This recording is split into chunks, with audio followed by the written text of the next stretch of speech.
Wow, you guys really liked that Kurama What-If. Well, since y'all are basically forcing me to, and because you're all such a wonderful group of peeps, maybe I can, continue the story a little bit. Alright, fine. I was secretly hoping you guys would want a second part, and so I'm honored to continue the story. The story of the Ninetales and its bond with others, the love it shares, and a desire to once more return to the people it had once known. I won't kill you with a long-winded opening, so instead, why don't we get right down to business? Welcome to the Amagi. Before we begin, only 25% of our viewers are subscribed. So, if you're a fan of the video, please like and double check if you are subscribed. And with that out of the way, let's get into the video. Are you sure this is such a good idea? Kurama asked. The little blonde kid looked exactly like his father, but there was no doubt that he was a mama's boy. Today was April 1st, and you know what that meant. It was time to play some pranks. Naruto had been out since midnight, having snuck out of his room, and even now the sun was beginning to rise, and they were almost finished. If you didn't want to be a part of it, you should have stopped me before I left, the boy said. Would you have stopped if I had? Kurama asked. Naruto thought about it for a moment before laughing. No, I guess I wouldn't have. Naruto pulled away from the Hokage's monument. He'd been nervous for how it might turn out, but it seemed there was an artistic streak in Naruto, and he was more than able to pull off this prank alone. Wow, you actually made it look good. How did you do that? Kurama asked. A little practice, Naruto said. And as the sun rose and the villagers awakened, they saw what transpired. Upon each of the statues of the Hokage monument, there was a wild and detailed mustache painted on, bushy toward the lip, but turning into a curl at the edges of the mouth. It looked like some mustache from an old silent film about a villain tying a damsel in distress to a railway. All 6 faces were possessing a mustache, including Fugaku and Minato's faces. As Naruto admired the craftsmanship of his art in the newly risen sun, casting a bright yellow upon the rock face that had almost a green tint to it, he heard a voice cry out, "Hey, you! We've been made, Kurama! Let's get!" Naruto began to run away from the scene of the crime, but of course he would be caught. Before being brought before the Hokages, the shinobi accused Naruto of defacing the monument honoring greatness in a prank that went too far. Fugaku was not happy, of course. As a man with great pride in the village, he went to scold Naruto, but Minato stopped him. "It's okay, Fugaku. He is my son. I will handle his disobedience properly. I just wish to speak with him alone." Fugaku held his tongue and sighed. "I suppose this is a family matter as much as it is a village matter. You take the lead, but make sure things get set right, okay?" Minato nodded. Fugaku left the room, closing the door behind him. "Naruto!" Minato shouted, attempting to get his son's attention. Naruto, having flinched at the shouting of his name, turned toward his father. "Naruto, what you did today was wicked sick! How did you pull it off?" Naruto smiled. "It's something I've been planning for a while. I've been watching lots of videos about window cleaning for large buildings, like for skyscrapers." Note from us here at the Amagi. We probably don't have to tell our viewers this, but don't try any of this stuff you see on YouTube at home. Naruto's a real ninja who cut the moon in half. You are not. Remember to stay safe and not do anything nearly as dangerous as Naruto. Minato chuckled. "Well, I think it's a pretty good prank. Reminds me of something your mother would do." Naruto scratched the back of his head. "Well, I mean..." Minato shook his head. "Don't tell me. This was her idea?" Naruto shrugged. "I keep forgetting that since you two both now share Kurama, that you can talk to each other telepathically. Well, anyway, it's a good prank, but it will need to be cleaned up. You can enjoy it for today, but tomorrow, when you're rested enough, you gotta get out there and scrub it all off. Sound fair?" Naruto nodded. Minato smiled. Now, off to school. Naruto would race off to the academy. "Naruto, are you sure you're gonna be able to handle school? You haven't slept in over 24 hours. "I'll be fine," Naruto said. Naruto slept through half the classes. When the final bell went off, he grabbed his bag and prepared for the last thing. It was a sort of after-school program he was a part of. Not exactly like he wanted to do anything else, but his mom kind of forced him, since she was, after all, the head of the program. Last to arrive, same as ever, Naruto stepped in and saw some of his other classmates there. Sasuke, Sakura, Shikamaru, Ino, Choji, Hinata, Shino, and Kiba. And with Naruto there, that made 9. Sitting in the room, which was little more than a repurposed supply closet that Kushina had redecorated to give the impression that it was quaint and cozy, as opposed to just the school not having enough funds to allocate the creation of a new classroom. "Welcome, Naruto. You seem tired," Kushina said. "Too many April Fool's pranks wear you out?" she asked, tongue-in-cheek. Naruto took a seat. Kushina smiled. "I'm happy to announce that my monitoring for an after-school Jinchuriki club was approved by the Hokages." "Wasn't hard, I'm sure. One of them's your husband," Shikamaru said. "Yes, that is true." However, Sasuke's dad also seemed to agree with it. "It's a good idea for you kids to get to know your tailed beasts better, and to get to know each other. These beasts are more than a tool to the village. They're its greatest allies, and to be a Jinchuriki is a high honor. Not only do you have the unique position of being able to protect your village, you also get the privilege of getting to know, bond with, and befriend these intelligent and kind beasts." "Kurama, would you like to take over?" Kushina asked. Kurama appeared on Naruto's shoulder and jumped to Kushina's lap where he sat. "Greetings, I'm Kurama, the nine-tailed fox, and I'm just gonna start by saying it's an honor to get to meet you all. I'm sure you're all gonna take good care of my brethren. Due to your statuses as Jinchuriki, you're free to, at any time, enter your own subconscious and speak with your beast. But even further, we tailed beasts can grant you access to our subconsciousnesses. This allows you not only to talk to your own tailed beast, but also the tailed beasts of others, and their Jinchuriki as well.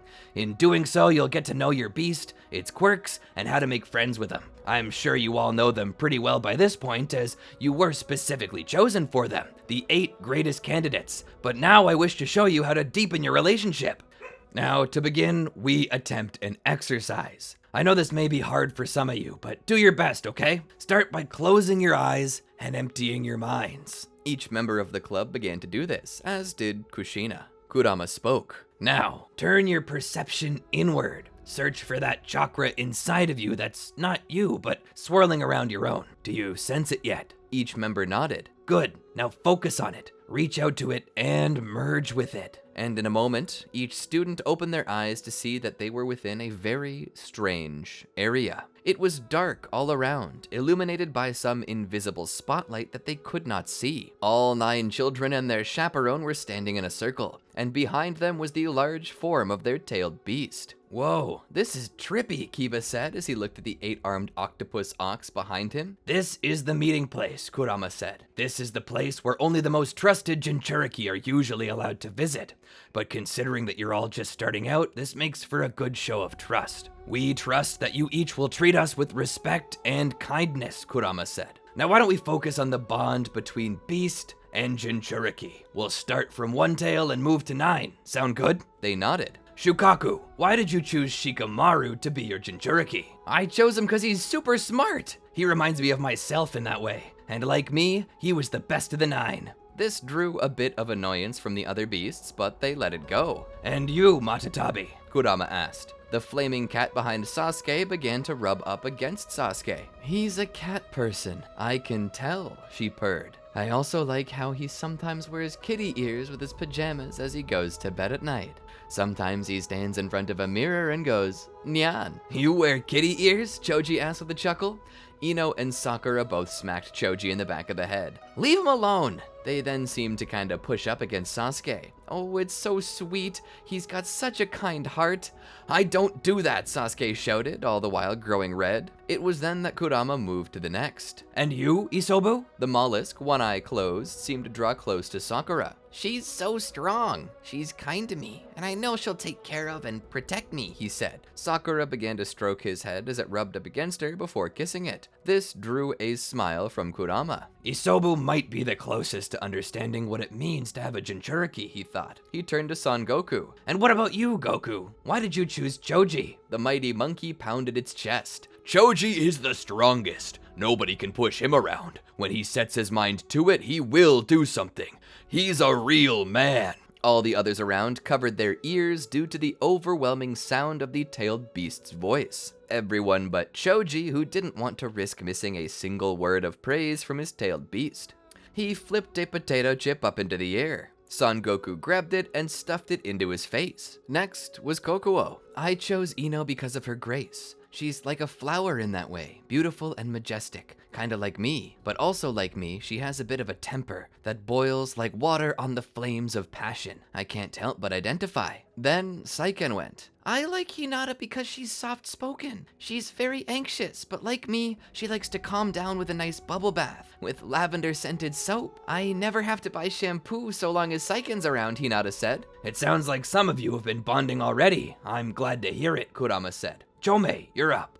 Chome spoke. He likes bugs. Below, Shino spoke. I like bugs. We're a match made in heaven, Chome finished off. Kurama chuckled. The Aburame clan has always been good with insects, and you being an insect yourself really does seem like you match with him the best. All the bugs under his skin are so nice, Chome said. They're very small, but very powerful. Shino has lots and lots of control over his chakra and his body. He has to, because if he didn't, he might accidentally kill the other bugs inside of him. Kurama smiled. I'm glad you two mesh so well, but let's give Gyuki a turn. Kurama turned to the Eight Tails. What do you like about Kiba? Gyuki sat there for a second. Well, I'm not sure what to say about him. I got last pick. That goes for the two of us, Kiba said. Now, don't be like that, you two, he said. What may seem like a bad pairing at first sometimes becomes the best. You just have to be open. Come on, there's gotta be something you like about each other. Gyuki thought for a second. No, not really. I kinda wish you were a dog, Kiba tacked on. Kurama let out a sigh. Looks like these two have a lot to work on, he said. Well, let's all begin. Take some time and spend it with your beast. Even if you don't think you've got much in common, try to bond. Do something together.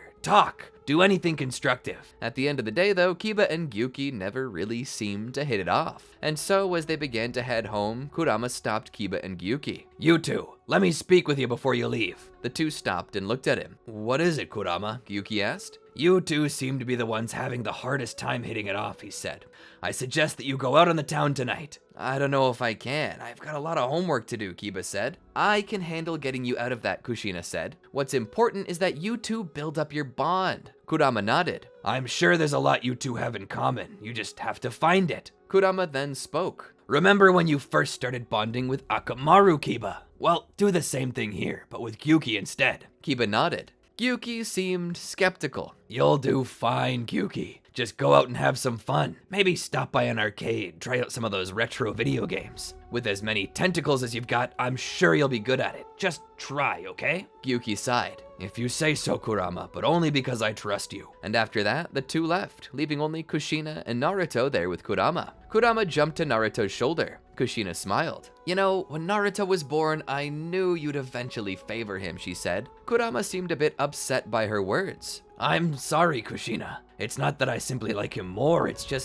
complicated. I still try to spend as much time as possible with you. Kushina drew closer and gave a kiss to Naruto's cheek and then to Kurama's. It's okay, Kurama. Simply having a piece of you in me is enough. It still gives me connection to you. In a way, it's like we're still always together. Kurama licked her cheek, his way of offering a kiss. You and Mito will always be my first Jinchurikis. You two go home and rest. You've got a lot of work to do tomorrow. And so they left to go home, get supper, and get to bed early to catch up on a little sleep. The next day, they woke up and went downstairs to get breakfast. As they did though, Naruto stopped to see his mother on the phone. She was saying something, but he couldn't make it out. I know he left school at about 4:30 yesterday. Naruto didn't wish to intrude, so he grabbed some toast and jam and began to eat it as he left the house to begin cleaning the Hokage monument. Naruto was glad he took his mother's advice to use easy clean paint. Honestly, Naruto began to think it wouldn't be a big deal just to wait until the next rainstorm to remove it, as that would definitely work. But considering that it might not rain for the next week or so, it was best just to clean it off now. And so, Naruto hung from the monument under supervision. With Kurama aiding him in chakra generation, Naruto began to form water nature chakra and spray it from his mouth like a pressure washer.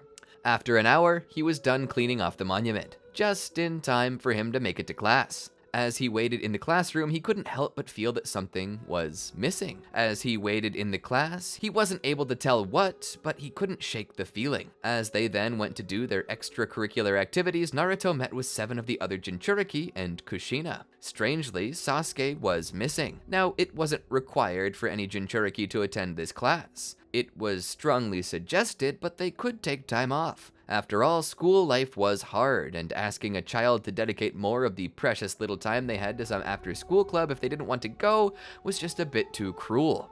But the look on everyone's face was grave. Naruto couldn't help but wonder what was up. Kurama appeared on Naruto's shoulder and jumped into Kushina's lap. He had emotion sense, which meant he immediately knew something was wrong. What is it? Kurama asked. Something's wrong. Kushina then spoke. I received word today from Makoto Uchiha that Sasuke never made it home last night. What? Is he okay? Kurama asked. Kushina shook her head. We don't know. Fugaku is putting together a search party, and Minato is helping allocate resources to try and guess where he was. That seems like a lot of effort to put toward one missing kid, Kiba said. Not that I'm saying anything, I hope they find him. Shikamaru then cut in. The reason why they're focusing so hard on finding Sasuke is because he's a Jinchuriki. He has a very powerful beast inside of him, and if he's missing, so too is the beast. For all we know, another village has captured him, so they're going out looking for him. I wouldn't worry, Kushina said, trying to reassure all the children. We have the greatest trackers in the village searching for Sasuke. I'm sure he'll be okay. Kurama sat there and thought on these things. He had never seen such a thing happen before. Not in the previous timeline at least. In the previous timeline, the only time Sasuke went missing was when he joined Orochimaru, and Orochimaru was already dead, having been killed by Minato and Fugaku years earlier due to his ruthless experiments. There was no Akatsuki because Madara never turned evil, and that was because Kurama had killed that rivalry in the crib by stopping Indra from turning to evil. And because of that, Nagato would never have the Rinnegan. Kurama had sufficiently changed enough of history to change the course of the future.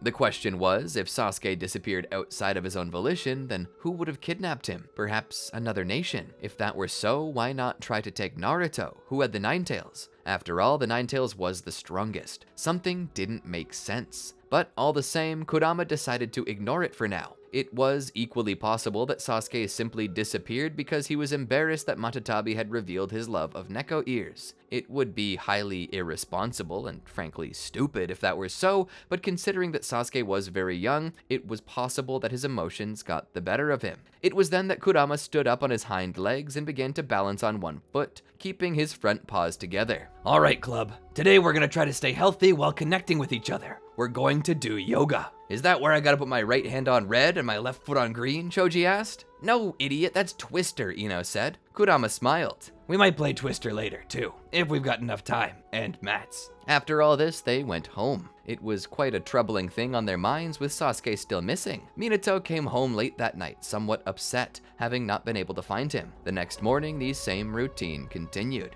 However, something else was wrong. By the time they got to the club, it became obvious to everyone there that something was still wrong. Neither Ino nor Shikamaru were present. Don't tell me, Kurama said. These two disappeared too? He asked. Kushina looked down with a sigh and rubbed her temples. I don't know what's happening, she said. Looking around, Kurama began to see some of the children getting riled up, beginning to panic. What if I'm next, was the thought on everyone's mind, and it was visible to Kurama just by looking at their faces. What should we do? Kurama asked. Kushina smiled at all of the kids. Just take a seat. Everything's gonna be okay. We are going to do our breathing exercises and try to refocus our minds. Minato called me just before the club met and asked me to hold you all here for the time being. He said he's going to send Anbu agents to personally escort each of us home. For now, we're to try our best to keep calm. Nothing bad is going to happen to anyone else. Lord Minato and Lord Fugaku will get to the bottom of this, and when they do, they'll rescue our missing teammates. When will the escorts be here? Sakura asked. Kushina took a deep breath and let it out. Probably very late. Much of our resources have been allocated to finding the others, but some resources should free up in a little while. So when they do, we'll be free to leave. Sound good? The kids nodded. And so from here, they just talked. Many of the kids were scared, quite a few silent.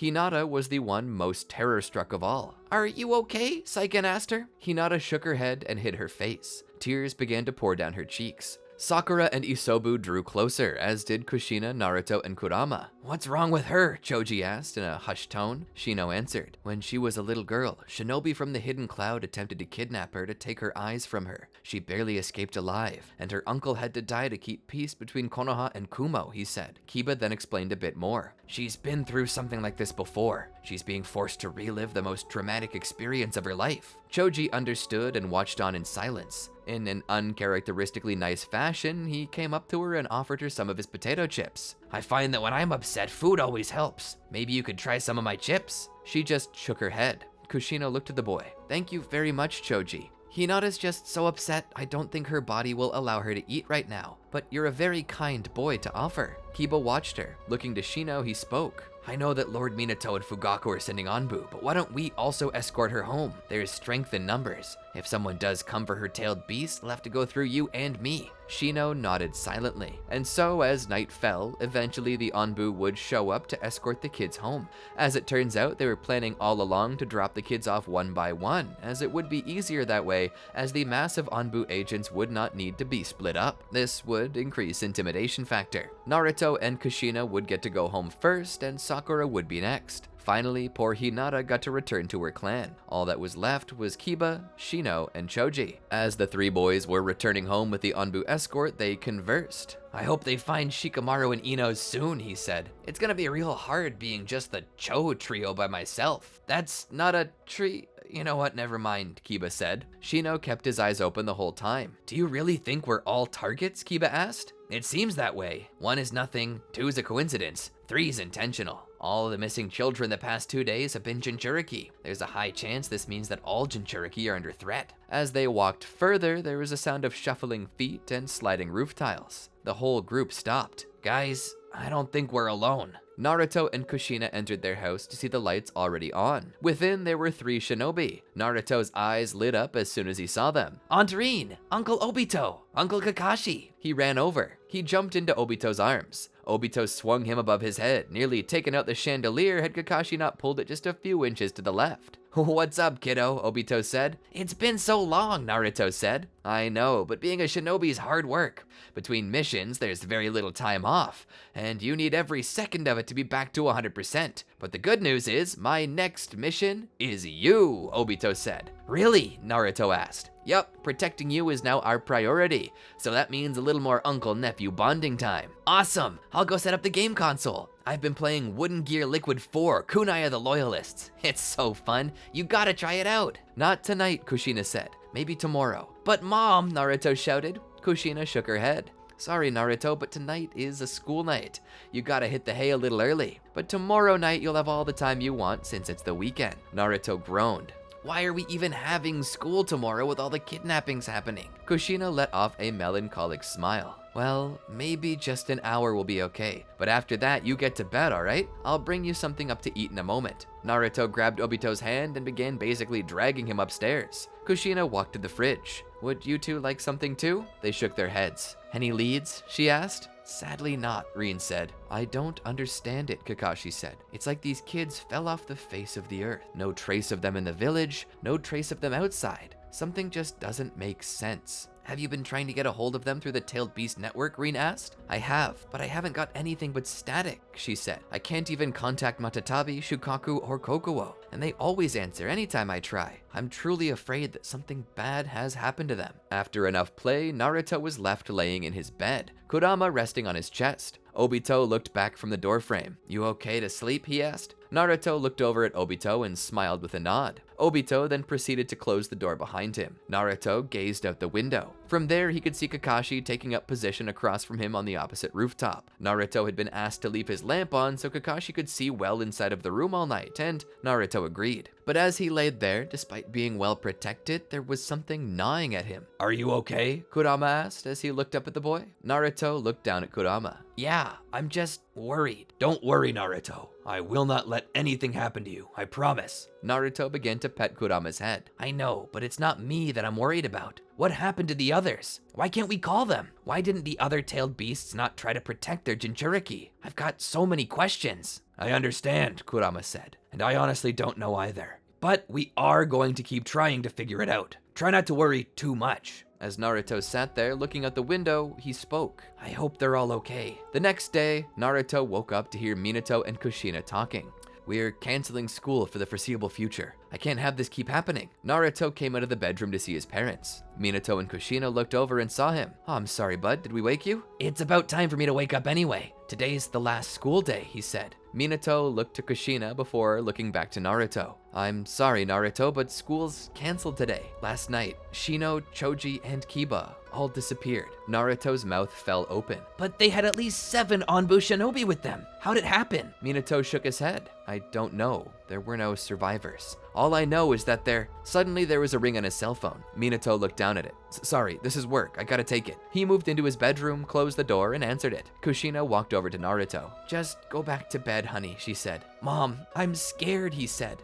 If 7 highly trained Anbu agents couldn't protect Shino, Choji, and Kiba, who's gonna protect me? I will, she said. Naruto's face grew pale. He began, but he stopped. He cleared his throat. I don't think that'll be enough. Moments later, Minato came out of the room. I just got a call from Fugaku. They found Kiba. Naruto's eyes widened. I gotta go, Naruto said as he ran back to his room to change. Minato stepped in. No, Naruto. With whoever's doing this still out there, you'll be putting yourself in danger. Naruto didn't stop putting his ninja clothes on. If even 7 Anbu agents can't protect 3 kids, do you think 3 standard Jonin can? I'll be safer with you. Not to mention, I need to check on Kiba and make sure he's okay. Minato went to rebuke his son, only for Kushina to stop him. He has a point, Minato. Right now, you may be the only one fit to protect him. You're the Hokage, the strongest shinobi in our village. If you can't protect him, then nobody can. Minato hated the idea, but he could see their logic. All right, fine. But if the going gets tough, you get out, all right? Naruto nodded. Naruto and Minato made their way to the hospital where Kiba was waiting. There, Minato tried to talk to him. Kiba, what happened to you? Where were you? Did you see anyone else? He asked. Kiba nodded. Yeah, last night there were 3 people who attacked us. Powerful people. They had lavender-ringed eyes. They were quick, strong. I didn't know how to fight back. I couldn't. The battle was over quickly and we were taken. One by one, they started to take our tailed beasts from us. Shino, Choji, they're dead. How did you survive? Minato asked. I survived because right as they were trying to take Gyuki from me, he severed one of his tentacles and used it to balance out my chakra so my body didn't freak out and kill me. Minato understood. If you can, Kiba, can you tell me who you saw? Where you were? Kiba nodded. I was taken to a place not too far from here. A large stone quarry. He looked weakly at Minato. There was a man who was completely black, like a shadow. And the 3 helping them were Sasuke, Ino, and Shikamaru. Minato was surprised. You mean Sasuke, Shikamaru, and Ino are in on it? Kiba shrugged. It's possible they're under mind control. They didn't respond when I talked to them. And the monster, it seemed to envelop Sasuke's body. Minato nodded. He looked back at Kakashi. Inform Lord Fugaku that we know where the children are. We need to move quickly before it's too late. I'm going too, Naruto said. Minato shook his head. No, I forbid it, Naruto. This was not part of the deal. But the others are in danger. I have to help them. Minato shook his head. I'm sorry, Naruto. Obito. Obito took Naruto by the shoulder. You'll have to forgive me, Naruto. It was then that Obito locked Naruto away in the Kamui dimension using his Mangekyo Sharingan. No! Dad! Naruto cried out. Nobody heard him though.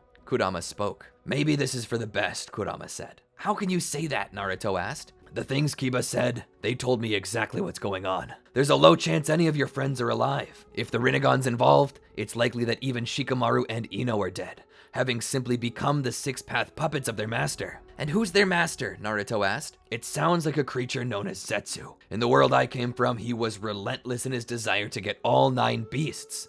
Once he got them all, he unleashed the 10 Tails in an attempt to revive an ancient demoness. If you're not there, then it could be that your world is safe. But what about my father? What about my friends? Can they beat this Zetsu? Kurama looked away. I don't know. I need to go. We can help, Kurama. I can't let you, Kurama said. I'm sorry. Naruto hit his knees with tears in his eyes. Please, Kurama, you told me once that you knew me and that you were willing to die to save my life and that you would do anything, go through anything just to see me again. Please, I feel the same way about my father, about my aunts and uncles, about my friends. Please, I beg you, don't make me watch them die. It'll kill me if I have to. Kurama sat there for a moment. What was he supposed to do? There was nothing he could do, was there? The same feelings Kurama once had, Naruto now had. How much does this mean to you? Would you be willing to kill? Be willing to die the most painful death? Yes, because no death could be more painful than a life without those I love. Kurama sighed. All right, maybe I can get you out. From there, Kurama used his telepathy to connect to the minds of the other Jinchuriki, where he instructed them to use a specific contract he had made with the other tailed beasts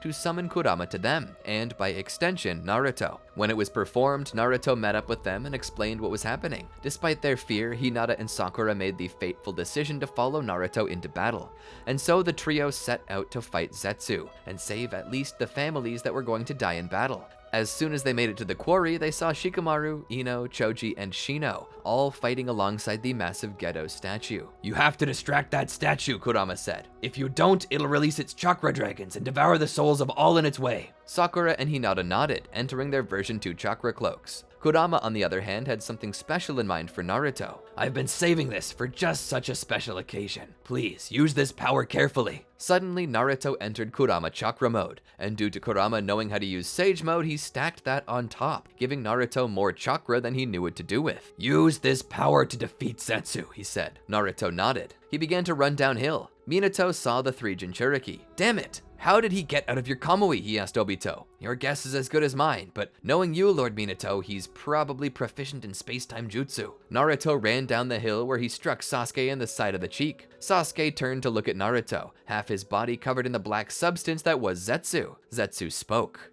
Well, if it isn't the Nine Tails, I'm glad you could make it. I was beginning to think I wouldn't be able to awaken the 10 Tails with you out of my reach, but it seems I was wrong. Naruto tried to strike the black Zetsu with the Rasengan, but the Zetsu pushed it out of the way. Using the Ashura path granted him by Sasuke's Rinnegan, he formed a blade and swung it at Naruto, who barely dodged. Kurama, I don't have the skill for this guy. There's no way I can beat him. Kurama then spoke. Switch with me. Naruto agreed. From there, Kurama took control of Naruto's body. Using the 2,000 years worth of intelligence he had accumulated, he put Naruto's body to work fighting Zetsu. How did you awaken the Rinnegan within Sasuke? Kurama asked. Zetsu spoke. A sufficient infusion of Hashirama Senju's cells was all it took to awaken the power of the 6 paths.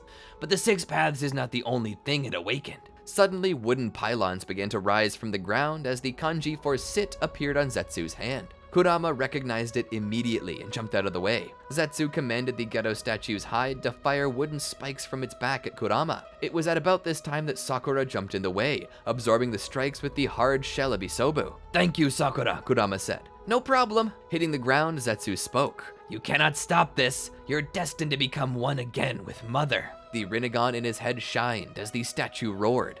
Suddenly, chains fired from it. Despite how much Kurama tried to dodge, he couldn't escape the chains. He, as well as Sakura and Hinata, were grabbed, and a brief moment later, Kurama was dragged out of Naruto. Kurama, gripping the ground, tried to resist being dragged away. No! Naruto! He cried out as he saw Naruto fall to the ground. Kushina! Kurama cried. A moment later, he was absorbed into the Gedo statue. Kushina knew immediately when Naruto was in a bad position.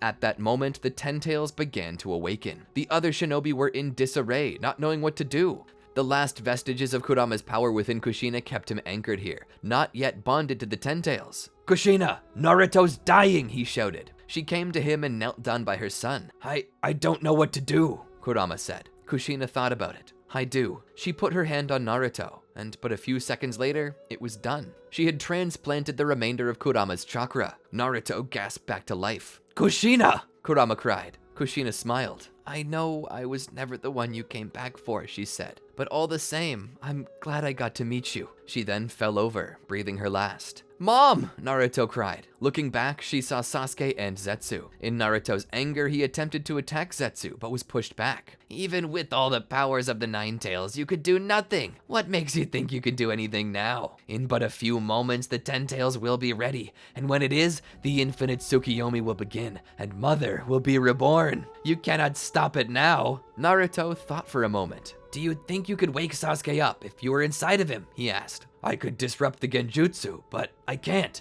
I'm not in Sasuke. Wait, no, Naruto, don't! You just got revived by your mother. I can't lose you both. Naruto spoke. There are some things you can't stop, Kurama. Some things have to happen. And right now, if I have to die to save my world, that's what I'll do. No, Naruto! Naruto began to run towards Zetsu again. Zetsu, once more using the Ashura path, attempted to burn Naruto to ashes by forming a flamethrower from Sasuke's arm. Naruto dove out of the way just quickly enough. Rushing in, he put his hand on Sasuke and transferred the small piece of Kurama to Sasuke before falling down dead. A moment later, Sasuke opened his eyes. With all the power of his will, he broke free from Zetsu, turned, and burned him to pieces with the flamethrower his arm had formed. The Ten Tails, having lost its master, began to thrash about until the pure will of all 9 beasts within overwhelmed it, shattering it to pieces. The tailed beasts landed nearby, all save Kurama, who, due to being sealed into Sasuke, proceeded to re-manifest his full form inside of him. Sasuke knelt down to Naruto and lifted him up in his arms.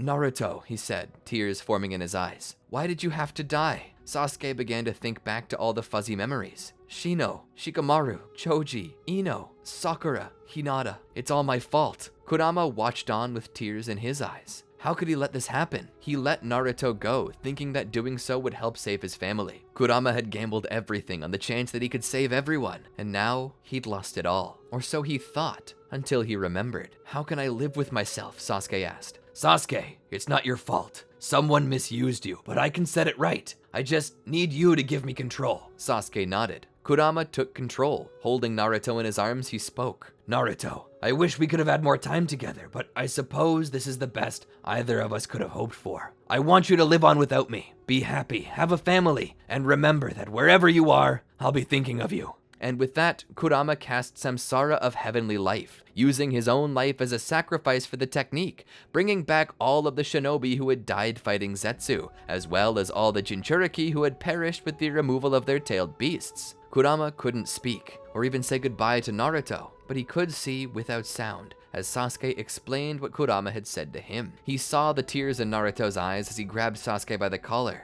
"No, Kurama, don't go, please!" Kurama wished to offer comfort, but it seemed as though he would not be afforded that luxury, not this time. Kurama felt the darkness growing, and as he closed his eyes one final time, he saw a light calling to him, the voice of someone he knew. Kurama, was it the sage? Or Naruto? Was Kurama once more being reborn? Or was he passing on to heaven? And if the former, was he going back in time? Or ahead? He did not know. But he did know was that he was pleased that everything had turned out well. And no matter what lay beyond the light that called his name, he knew for sure he would always carry Naruto with him. Even in death, their bond was unbreakable. And because of that, Kurama forged on into the light.